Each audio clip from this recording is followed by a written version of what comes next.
Hello दोस्तों, आप सभी को परवीला भगत चैनल में बहुत बहुत स्वागत है। आशा करता हूँ आप सभी अच्छे होंगे, स्वस्थ होंगे और अपने जीवन में मस्त होंगे। आज मैं बाबा बच्छराज कुंवर धाम का दर्शन करने के लिए आया हूँ। यह अंबिकापुर से लगभग 100 किलोमीटर उत्तर की ओर है। यह प्रतापपुर से लगभग 50 से 55 किलोमीटर दूरी पर स्थित है और यह धाम एकदम से बॉर्डर पर स्थित है, छत्तीसगढ़ के बॉर्डर में। और बहुत ही घने पहाड़ों के बीच में यह धाम है और यहाँ का रास्ता बहुत ही कठिन और बहुत दुर्गम है। बहुत समय के बाद बहुत कठिनाइयों से मैं यहाँ पहुँच पाया हूँ और यहाँ पर मैं आप लोगों को भी बाबा बच्छराज कुंवर धाम का दर्शन कराऊंगा। यह धाम बहुत ही प्रसिद्ध है और यहाँ की मान्यताएं भी अनेक प्रकार की हैं और यहाँ पर बहुत दूर दूर से लोग मांगों को लेकर आते हैं और अपने विभिन्न प्रकार की मनोकामनाओं की पूर्ति के लिए यहाँ पर आते हैं और मनोकामना पूर्ण होने पर वह बकरा और नारियल जैसे फल अर्पित करते हैं। और यहाँ पर बहुत ही घना जंगल है और आप लोग इस तरह से ब्लॉग में बने रहिए। मैं आप लोगों को आगे का दृश्य का दर्शन कराता हूँ।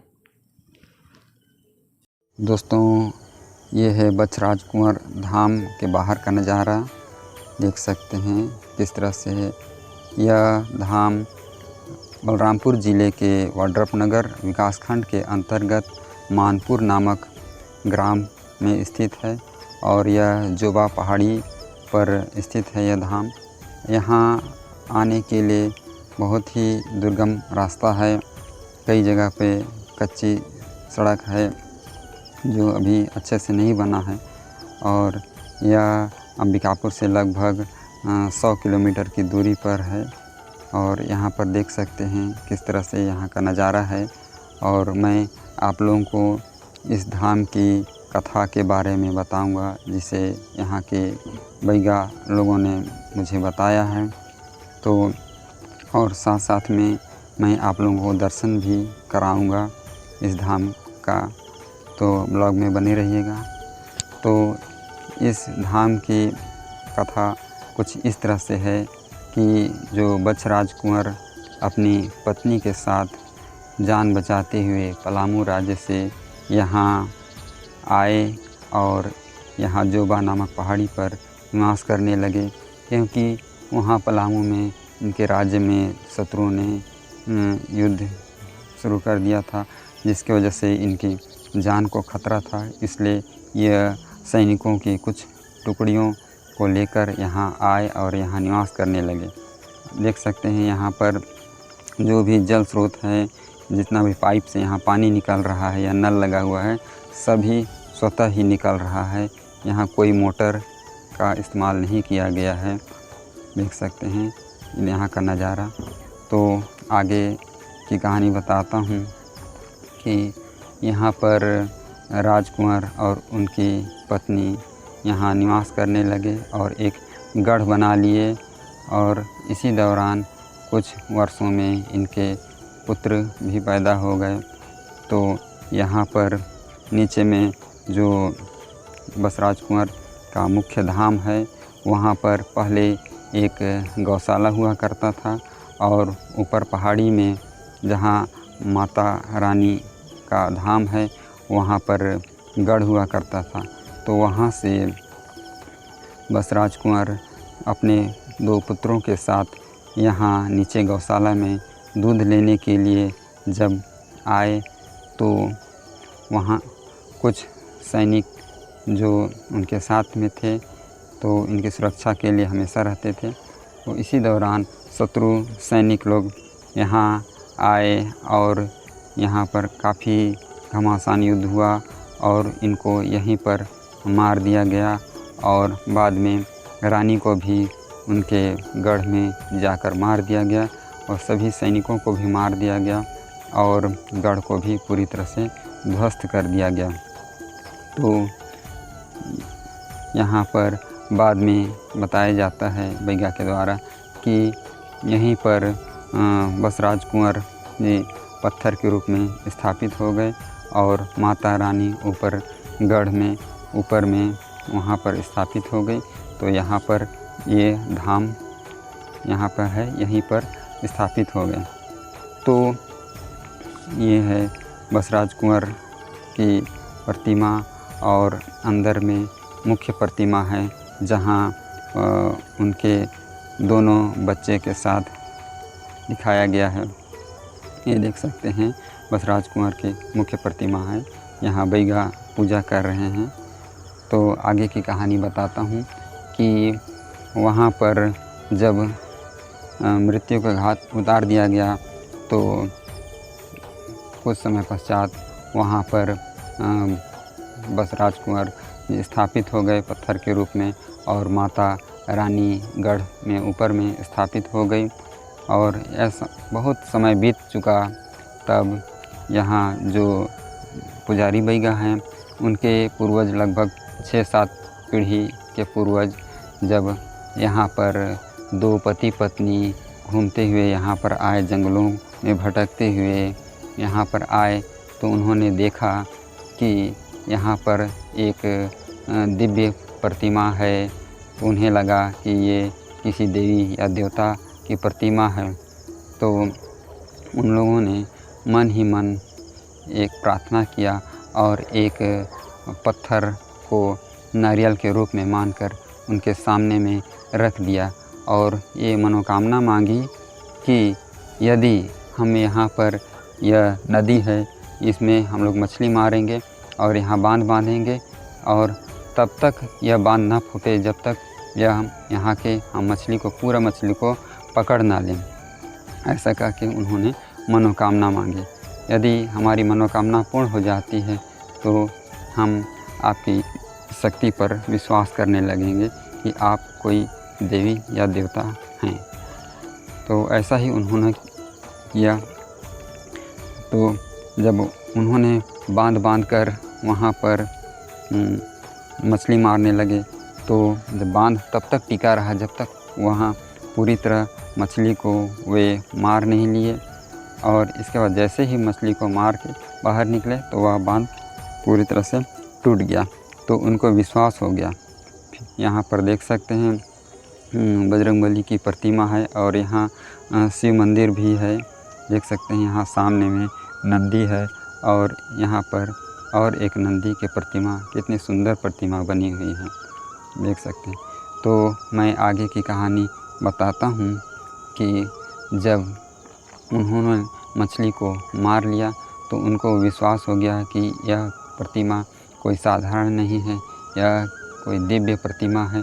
फिर उन्होंने मन ही मन सोचा कि हम एक और मनोकामना क्यों न मांग लें। तो उनके एक भी पुत्र नहीं हो रहे थे।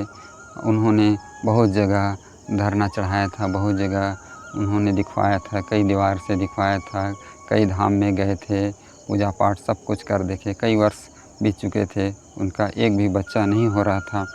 तो उन्होंने सोचा क्यों ना हम एक बच्चे के लिए मांग रखें।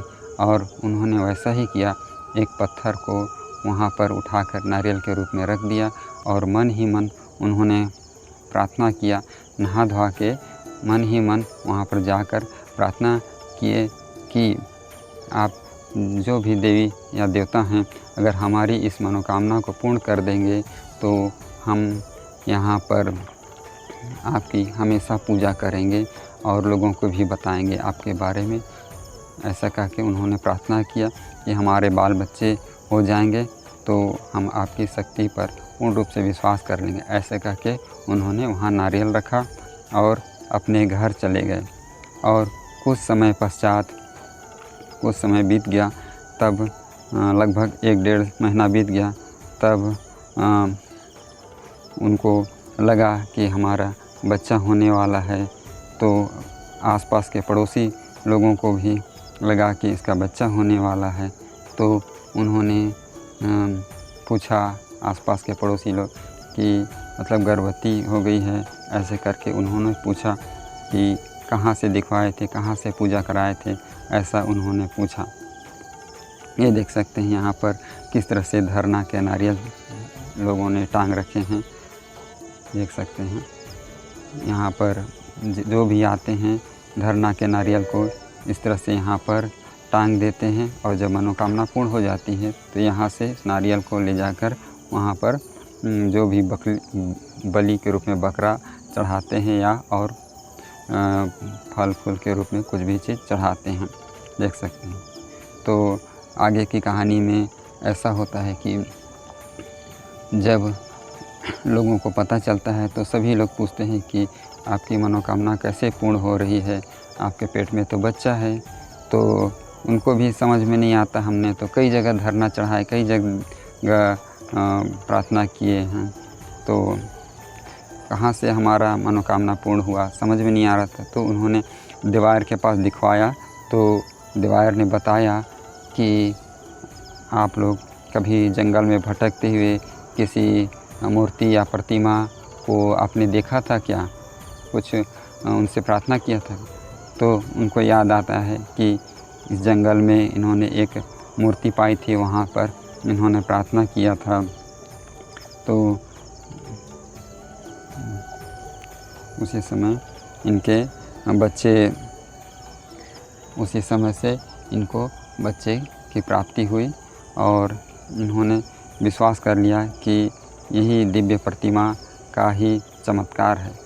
यहाँ पर देख सकते हैं, यहाँ पे बलि दिया जाता है, बकरी की बलि मनोकामना पूर्ण होने पर यहाँ पर लोग अपने बलि को लेकर आते हैं। और यहाँ पर देख सकते हैं एक बकरा भी है।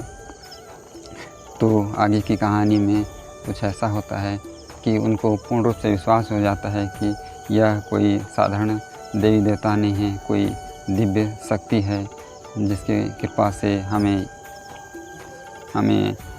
बच्चा प्राप्त हो रहा है। तो इस तरह से उन्होंने गांव के कई लोगों को बताया और यह बात पूरी तरह से गांव में फैल गया और लोग भी अपनी मनोकामना को लेकर यहाँ आने लगे और उनकी मनोकामना भी पूर्ण होने लगी। इस तरह से यहाँ पर इस धाम की प्रसिद्धि बढ़ने लगी और धीरे धीरे यहाँ पर मंदिर बना दिया गया और यहाँ पर बैगा लोग भी पूजा करने लगे। इस तरह से लोग दूर दूर से आने लगे। लोगों की हर प्रकार की मनोकामना जब पूर्ण होने लगी तो लोग बहुत ही यहाँ पर भीड़ होने लगा। तो कुछ समय पश्चात कुछ ऐसा घटना घटा कि कोई दो पति पत्नी थे, यहाँ इस प्रतिमा को चोरी करने के लिए यहाँ पर आए और वो लोग यहाँ पर रात के समय आए थे। ये देख सकते हैं। अब मैं यहाँ से ऊपर की ओर जा रहा हूँ माता रानी के दर्शन करने के लिए। ऊपर पहाड़ी पर माता रानी का मंदिर है और वहाँ पर भी वे अपने दो पुत्रों के साथ स्थापित हैं। तो आगे की कहानी में ऐसा होता है कि वह प्रतिमा को चोरी करने के लिए आए रहते हैं और रात के समय आते हैं। तो यहाँ पर इस धाम में बसराज कुंवर की रक्षा करने के लिए एक बड़ा सा सर्प यहाँ पर होता है।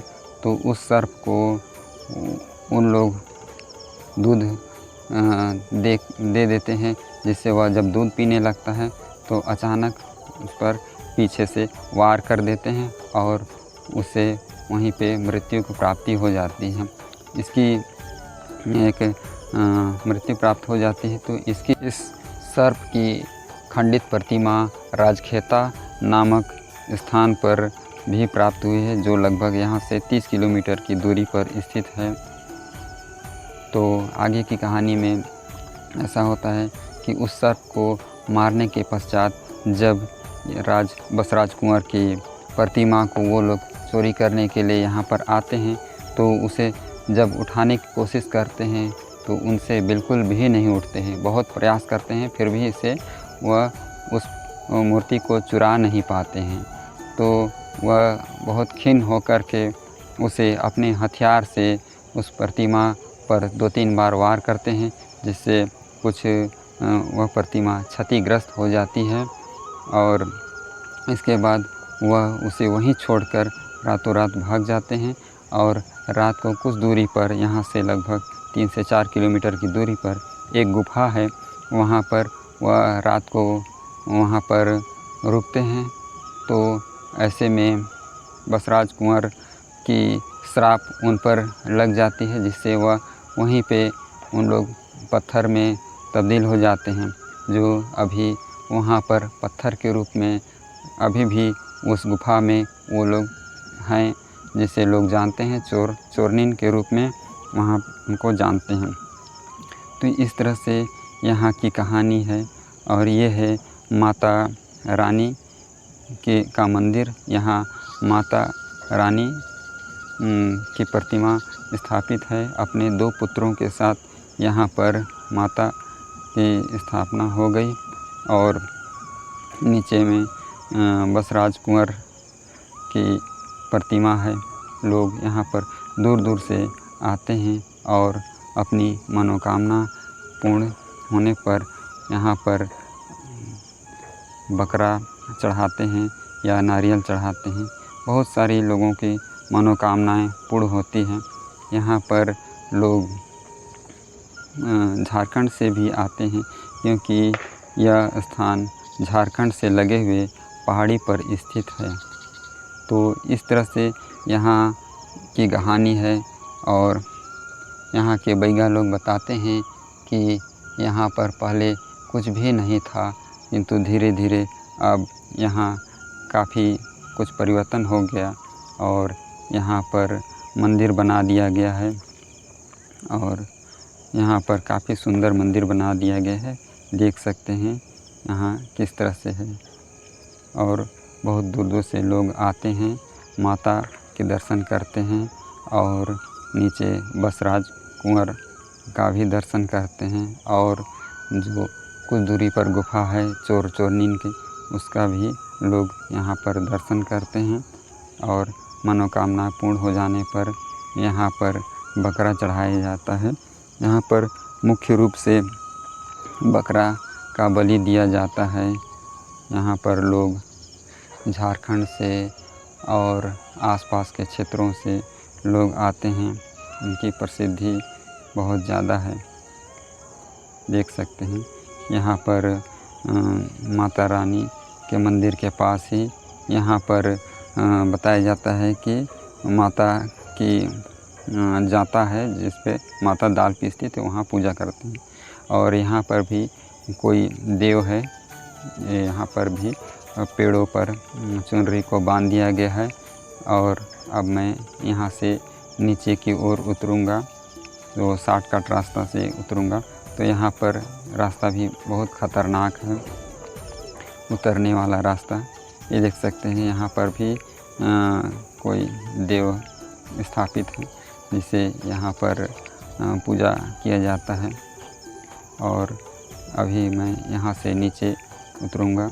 यहाँ पर देख सकते हैं कितने घने पहाड़ी है और यहाँ पर बड़े बड़े चट्टान हैं। और यहाँ पर अनेक प्रकार के जानवर भी पाए जाते हैं, बंदर, और यहाँ पर भालू भी बहुत पाए जाते हैं। देख सकते हैं रास्ता कितना सकरा है और कितना ख़तरनाक है। लोग यहाँ से पूजा करके नीचे की ओर जा रहे हैं। अब मैं भी यहाँ से नीचे की ओर जाऊँगा। देख सकते हैं किस तरह से यहाँ का स्थान है। और यहाँ की प्रसिद्धि बहुत दूर दूर तक फैली हुई है।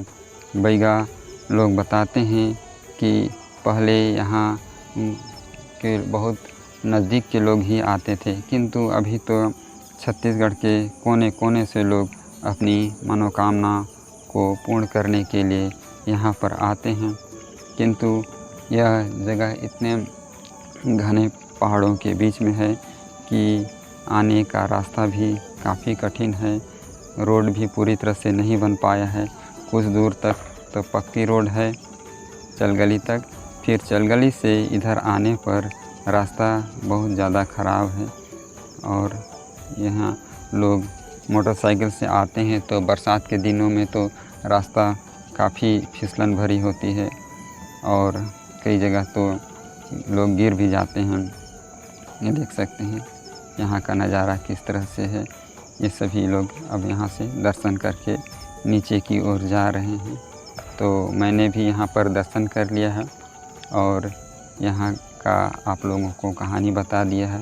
यदि आप लोगों को यह वीडियो अच्छा लगा हो तो अपने दोस्तों को भी शेयर कीजिएगा और कमेंट करके बताइएगा कि यहाँ की कहानी आप लोगों को कैसा लगा। देख सकते हैं हम लोग अब यहाँ से नीचे उतर रहे हैं और इसी तरह से यहाँ जब भी आप आना चाहें आ सकते हैं। यहाँ पर रामनवमी में काफ़ी भीड़ रहती है।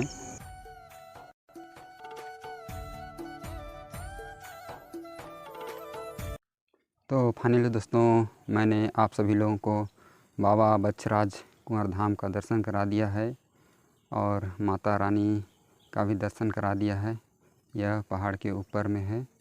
अब मैं अपने घर की ओर प्रस्थान करना चाह रहा हूँ।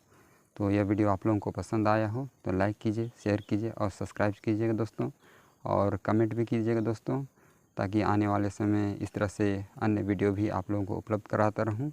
बहुत बहुत धन्यवाद। जय हिंद, जय भारत।